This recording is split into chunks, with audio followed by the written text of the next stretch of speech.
நான் பெருசா Instagram use பண்ணுறதில்ல.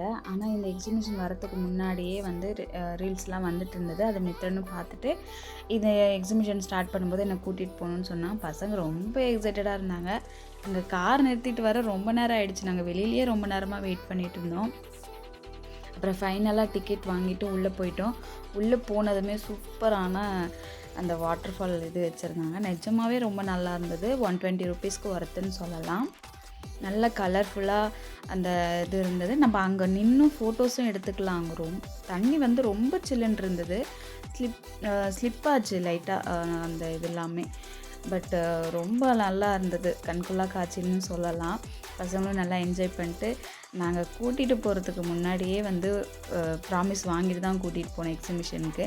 அங்கே போயிட்டு நல்லா சாப்பிட்றோம், நல்லா சுற்றி பார்க்குறோம். பட் எந்த டாய்ஸும் வாங்கக்கூடாது அப்படின்னு பசங்களும் அதுக்கேற்ற மாதிரி நடந்துக்கிட்டாங்க. ஓரளவுக்கு நடந்துக்கிட்டாங்க. நிறையா அந்த அனிமல்ஸு, பட்டர்ஃப்ளை இந்த மாதிரி நிறைய வச்சுருந்தாங்க. பார்க்குறதுக்கே ரொம்ப நல்லா இருந்தது. இதெல்லாம் தாண்டி போனால் அடுத்தது வந்து டாய்ஸ் செக்ஷன் மாதிரி வச்சுருந்தாங்க. அப்புறம் அதையெல்லாம் தாண்டி நாங்கள் ஃபுட் செக்ஷனும் இந்த ரைடுலாம் இருக்கிற இடத்துக்கு போனோம்.